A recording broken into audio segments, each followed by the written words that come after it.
Hello everyone, welcome my YouTube channel. আজি মই বনাবলৈ লৈছোঁ পনীৰৰ sabji। পনীৰৰ sabji বনাবৰ বাবে অলপ পনীৰ লৈছোঁ। এয়া পনীৰ মই ঘৰতে তৈয়াৰ কৰি লোৱা হৈছিল। একাপ দৈ, দুটা পিঁয়াজ ডাঙৰ সাইজৰ আৰু কেইটামান নহৰু, এটা আদা, এটা জলকীয়া আৰু এটা সৰু পিঁয়াজ। ইয়াৰ এটা পেষ্ট বনাই ল'ম।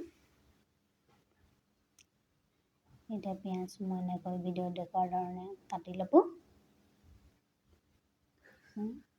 কাটি পিনে পিঁয়াজবোৰ এটা এটাকৈ ফুল পিচবোৰ এৰাই দিব। ভিডিঅ'টো যেনেকৈ মই এৰাই দিছোঁ।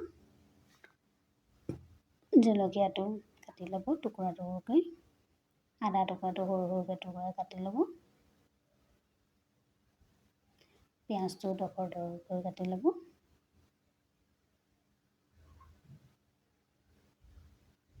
এতিয়া পিঁয়াজ, নহৰু, আদা আৰু জলকীয়া মিক্সাৰত মাৰি এটা পেষ্ট বনাই ল'ম।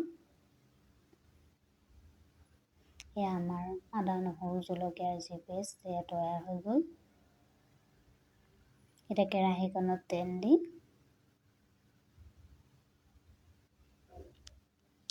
পনীৰসমূহ পিচ পিচকৈ কাটি এনেকৈ ভিডিঅ'টো দেখুৱাৰ ধৰণে ভাজি ল'ম।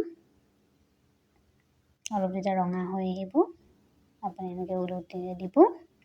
পনীৰবোৰ বৰ বেছি ভাজ খাই যাব নিদিব। বেছি ভাজ কৰিলে পনীৰবোৰ অলপ খাবলৈ তিতা তিতা লাগিব। তাৰপিছত যেতিয়া কালাৰ হৈ আহিব তেতিয়া আপুনি কেৰাহীখনৰ পৰা উঠাই দিব। বাকী থকা পনীৰো আমি ভাজি ল'ম ঠিক একেই ধৰণে।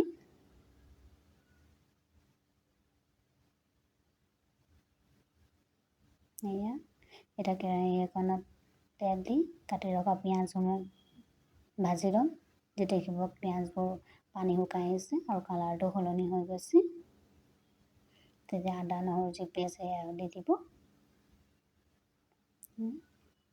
পেষ্ট দি অকণ সময় ভাজি এনেকৈ লৰাই সোৱাদমতে নিমখ, হালধি দি দিব।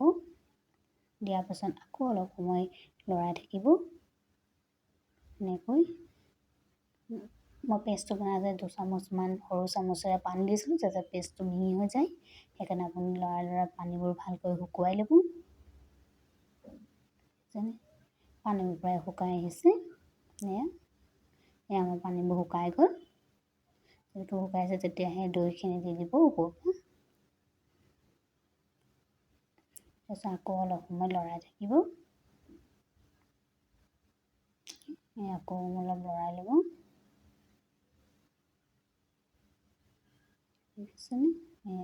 আকৌ লৰাই এতিয়া এখিলা তেজপাত, 2টা ইলাচি কুটি দি দিব আৰু অলপ মেগী মছলা। আপুনি অন্য কিবা মছলা ব্যৱহাৰ কৰিম বুলি ক'লেও কৰিব পাৰে। আপুনি যি মছলা খাই ভাল পায়।